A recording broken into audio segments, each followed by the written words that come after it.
Welcome Freedom Hero. In the next minutes, I will share with you 10 tips on how you can manage your team of freelancers efficiently. This is part 2 of our team building and managing series. In the previous episode, we talked about how to build a team easily. If you haven't watched or listened to that episode yet, then go check that out first. You can find a link in the description. My name is István Bújdosó and this is the 47 Marketing Show that reveals smart tips and efficiency hacks for busy entrepreneurs to get more marketing done in less time. And now let's dive into the 10 tips on how to manage your team efficiently. Tip number 1, have an onboarding process. Always have an onboarding process for each role, because even though the freelancers you hire have their own skills and experiences, but at the beginning they don't know your business yet and they don't know what they will need to do exactly. A great onboarding process helps to get them up to speed quicker so they can start producing results in your business faster. Tip number 2, set your communication standards at the beginning. I had to learn this the hard way through an unpleasant experience in my early days of managing a team. One of my former team members was working on the same activities for a while and had done good work previously. So I only checked on him once or twice a month. One day I had a shocking realization that he was only doing about half of his work, and even that with delays in the previous weeks. When I asked him what was happening, he told me he couldn't do some tasks because some of the login details were not working, and he had an ongoing family issue and Facebook changed something on that user interface. The shocking thing was that he did not tell me anything about those issues and delays that were causing damages until I asked him. The lesson I would like you to take away from this is that the fact is that we all communicate differently. So simply don't assume how your freelancers will do that. Set a communication standard. Write down in detail and share with your team what they need to tell you, how, why, and when in different situations. Even if those situations seem fundamental to you, like delays, obstacles, and other basic things. Besides that, be an example and follow your own communication standards towards your team.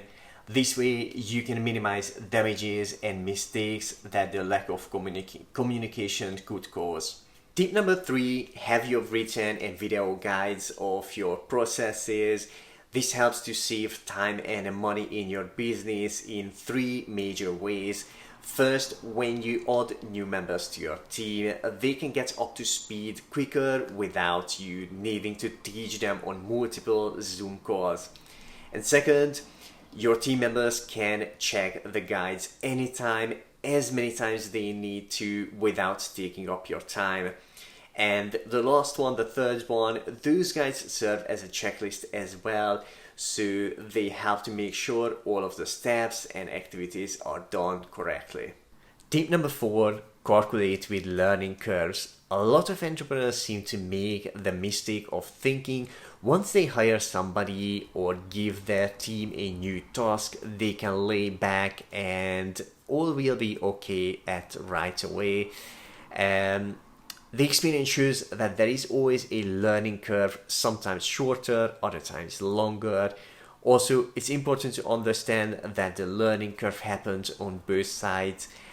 You and your freelancers have to learn working together smoothly. With every new task, count on that your team can have some questions you will need to answer. Also, they might make mistakes that need to be fixed, and there might be some misunderstanding that need to be clarified. Plus, you may need to adjust on the processes so things go more efficiently, which means activities can go slower at first. By calculating with the learning curves, you can avoid quite some frustration and stress. Tip number 5, plan ahead. Last minute tasks usually come with stress and mistakes on both sides. Give yourself and your team good enough time to prepare and complete tasks. You will see that things will go smoother in your marketing and business. As much as possible, plan things ahead and minimize the number of last minute activities. Tip number 6, use a project management tool. I recommend Trello with the Butler extension. You can find a lot of other tools as well that you can choose from. The key point is that a project management tool helps to keep things on track, complete tasks on time, and to make sure that all activities are done. Tip number 7, take care of security. So many entrepreneurs overlook security and risk losing money because of that. Make sure you and your team use secure computers, secure internet, and strong passwords, and also store and send passwords and sensitive information safely. Security could be a whole separate series because we are focusing on managing your team for marketing. In this episode, we won't go deeper into security. If you would be interested in finding out more about security essentials, let me know in the comments and I will create a few videos on it and share them with you. Tip number 8, be flexible and prepared to adjust processes. Your business, your life, your team's life, the internet, marketing strategies, and other things are always changing. So be flexible and prepared to adjust your processes when it's needed. Tip number 9, be prepared for mistakes and handle them quickly.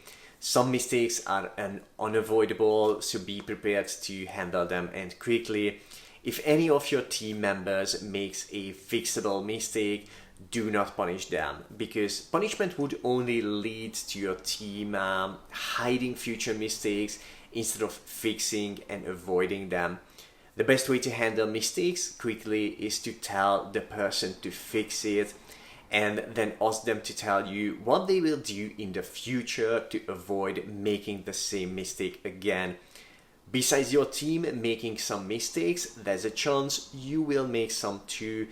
If that affects the work of your team, then let them know about it. Show them a great example of taking responsibility. Tip number 10, how to let a freelancer go. This can happen for two main reasons. First one is that they don't do their work properly. They are making the same mistakes constantly, doing delays, not communicating, and so on. If you follow the tips in this episode and in the previous episode, then this situation should be only on very rare occasions. But if this happens, you can do this. For precautions, change all the passwords you give them, take their access away from all systems before you do anything else. After that, close their contract and let them know that you no longer require their services and why. The second main reason you will need to let go of a freelancer is that you are finishing a project and you won't have any tasks for that person for a while.